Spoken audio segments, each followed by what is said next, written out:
હરણ મહાદેવ મિત્રો, આજના મિનુ લોકમાં આપનું સ્વાગત કરું છું। તો મિત્રો આપણે જવાનું હતું સુરેન્દ્રનગર મામાના, કારણ કે અમારી મર્સિડીઝ તો અહીંયા જ પડી હતી અને એમાં પાછો ડગરા જેવો બમ્પને ઠપાડીને થઈ ગયા હતા। હો ભાઈ, તા તો મિત્રો વચ્ચે ખાટલા દેખાણા, રતનપરનો ઢાર ઉતરે ને તા તો કીડિયું ઘોડે રિક્ષા પડી હતી। હો ભાઈ, એમાંય પાછું રતનપરનું મંદિર આવી ગયું, મહાદેવનું રામેશ્વર મંદિર, પછી પાછું રામજી મંદિર આવ્યું રતનપરનું।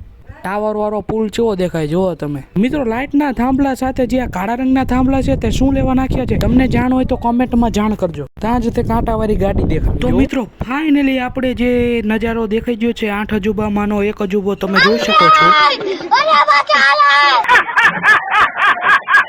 મિત્રો આપણું હોંચી હોન્ડા તૈયાર હતું એટલે આપણે લઈને નીકળી ગયા ઘરે। ત્યાં સયાભાઈ પેટ્રોલ નાખતા હતા, મને એમ થઈ ગયું ઘૂંટડો મારી લો, પણ મારે એક જગ્યાએ જંબા જવાનું હતું। બીજી બાજુ આ ભૂરાએ તો પાતાળ લોકમાં દડો નાખી દીધો। ટીવીમાં તબલા વગાડતો ટકા માથે રહેવા દે નકર ફૂટી બૂટી ગયો ને તો ધંધે લાગી જઈશો। તો મિત્રો પછી આપણે પહોંચી ગયા તો પ્રજાપતિ સમાજની વાડીએ। તમે જોઈ શકો છો કે આપણે પેટ પૂજા કરી લીધી। રસોઈ હતી શ્રી ગોપાલ કેટરર્સ એટલે મુખિયાજીની, પછી તો કઈ ઘટે જ નહીં। તો મિત્રો મળીશું નવા વ્લોગમાં, ફોલો કરતા જજો।